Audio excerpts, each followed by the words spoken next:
Raditu billahi rabba wa bil islami dina wa bi muhammadin nabiyyan wa rasula.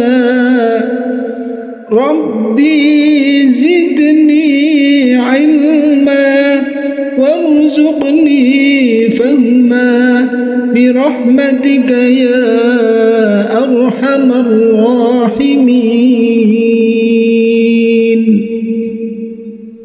Assalamualaikum warahmatullahi wabarakatuh.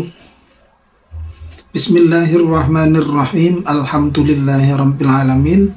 Wassalatu wassalamu ala asyrafil anbiya'i wal mursalin sayyidina wa habibina wa maulana Muhammadin wa ala alihi wa ashabihi ajma'in, amma ba'd. Saudara-saudaraku sekalian yang dimuliakan oleh Allah Subhanahu wa ta'ala, pada pertemuan kali ini saya akan membahas mengenai syarat wudhu. Sebagaimana kita pahami bersama bahwa wudhu adalah merupakan cara kita membersihkan diri dari hadas kecil, dan itu harus dilakukan kalau kita mau sholat atau menyentuh mushaf atau Al-Quran atau untuk membaca Al-Quran. Namun sebelum kita berwudu, kita juga harus memenuhi persyaratan-persyaratan tertentu. Artinya ada syarat yang harus dipenuhi oleh kita sebelum berwudu. Jadi ada ketentuan mengenai syarat berwudu. Apa itu syarat wudu?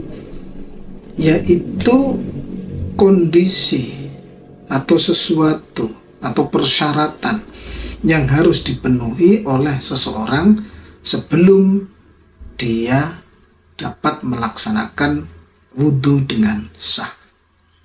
Itulah mengenai syarat wudhu. Bismillahirrahmanirrahim. Faslun.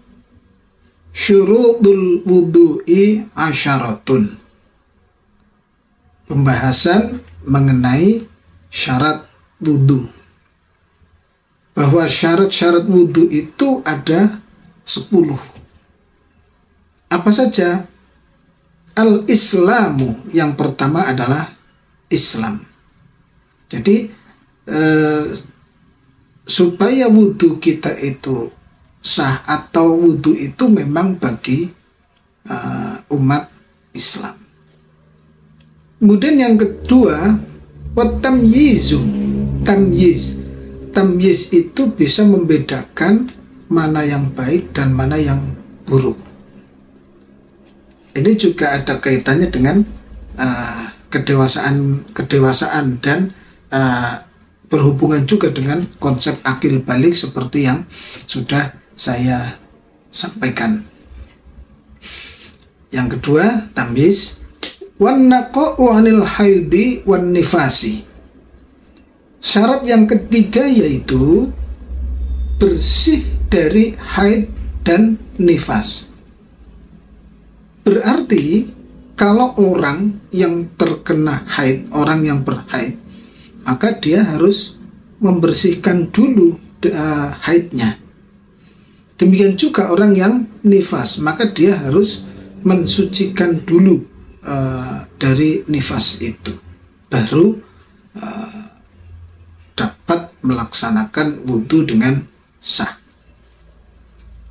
Wa amma yamna'u wusulal ma'i ilal basyarati.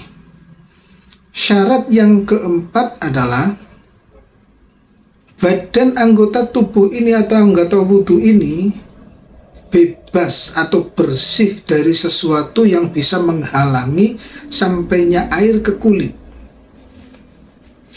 Bahwa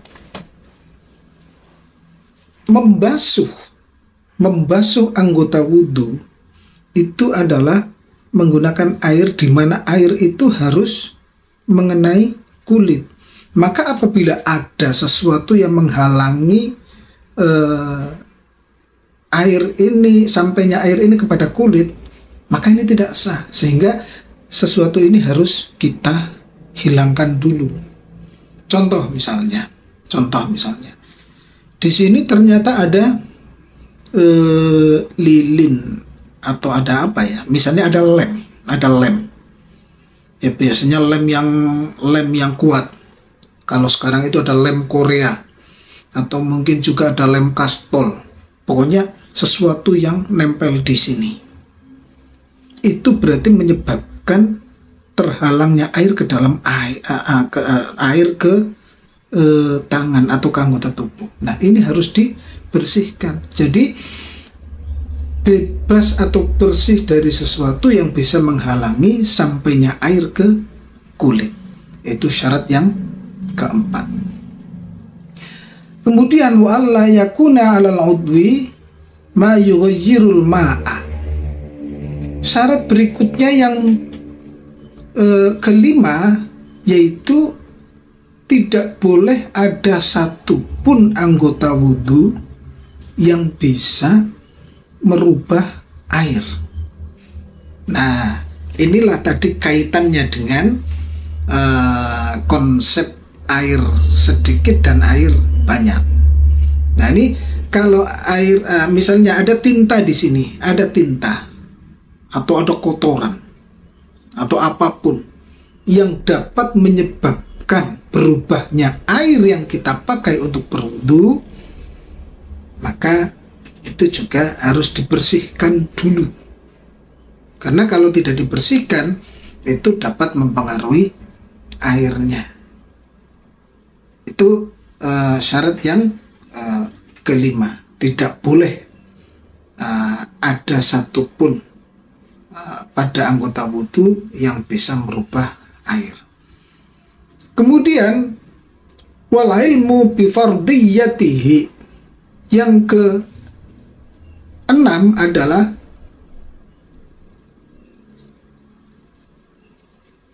mengetahui, memahami fardu-fardunya wudhu.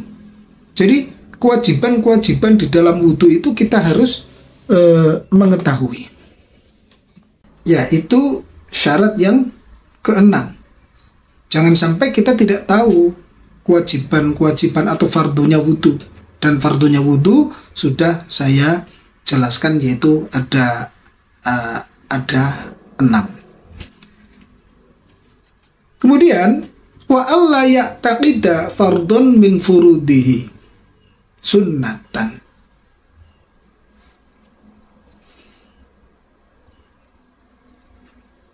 Syarat yang ketujuh adalah tidak boleh seseorang yang berwudu itu beriktikad. Beriktikad itu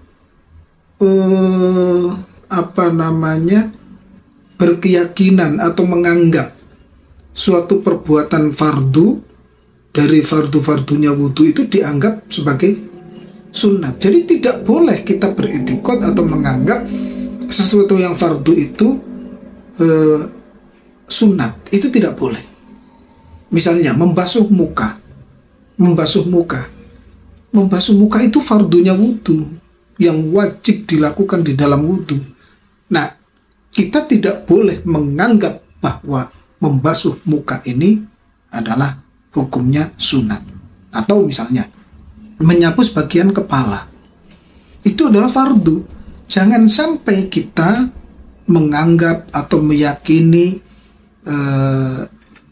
membasuh atau menyapu sebagian kepala itu hukumnya sunat. Itu tidak boleh. Kemudian yang berikutnya wal ma'ut tahuru. Yang ke-8 adalah harus menggunakan air yang suci dan mensucikan. Jadi ketentuannya adalah air yang suci dan mensucikan. Air suci tidak cukup, tapi harus suci dan mensucikan. Itulah yang dimaksud dengan wal ma'ut tahuru. Kemudian yang ke-9 atau yang berikutnya adalah wadukhulul waqti. Seseorang, nah ini yang ke-9 adalah wadukhulul waqti. Kemudian yang ke-10 adalah wal muwalatu. Ini supaya jadi ketentuannya begini. Yang ke-9 adalah wadukhulul waqti. Jadi tapi ini sebetulnya lidaimil hadas, bagi orang yang daimul hadas. Daimul hadas itu orang yang sedikit-sedikit kentut misalnya, atau orang yang sedikit-sedikit kentut atau sedikit-sedikit itu misalnya hadas gitu. Nah, orang yang seperti ini maka dia harus berwudu setelah masuk waktu sholat. Jadi misalnya saya gambarkan begini, orang yang daimul hadas, orang yang selalu hadas, maka dia wudu itu ketika sudah masuk waktu sholat. Kenapa? Karena begini, dia itu misalnya sudah berwudu, tapi dia karena daimul hadas maka dia kentut lagi, maka konsekuensinya dia harus wudu lagi, kemudian kentut lagi, dia harus wudu lagi. Nah, maka ada kemurahan atau kelonggaran di dalam fikih bagi orang yang daimul hadas ini, asalkan memang sudah masuk waktu sholat, dia berwudu, cukup dia melaksanakan sholat sekalipun misalnya dia hadas, itu cukup. Kemudian yang berikutnya yang ke-10 yaitu wal muwalatu. Dalam bahasa Jawa itu nuli-nuli. Nuli-nuli itu beruntun. Beruntun, tidak boleh ada jeda. Jadi di dalam berwudu itu tidak boleh misalnya sekarang membasuh muka dulu, kemudian pergi, nanti setelah itu baru membasuh tangan. Nah, ini bagi orang yang normal diperbolehkan, tidak mualah, tidak beruntun. Tapi bagi orang yang selalu hadas, sedikit-sedikit hadas, maka tidak boleh ada jeda, tapi dia harus mualah, harus terus menerus. Itu karena apa? Karena ketika dia jeda, misalnya pertama membasuh muka, kemudian dia pergi dulu, dia sudah hadas, dia hadas lagi. Nah, sehingga ketentuannya bagi orang yang selalu hadas atau daimul hadas adalah di dalam berwudu itu harus mualah atau harus kontinu, harus berurutan terus menerus, tidak ada jeda.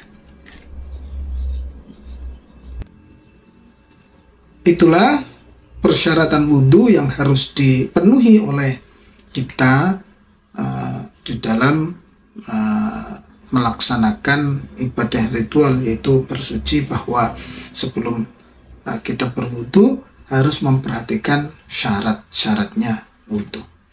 Demikian yang dapat saya sampaikan, semoga bermanfaat. Syukron wa tumtum fil khairi wal barakati wan najah. Assalamualaikum warahmatullahi wabarakatuh.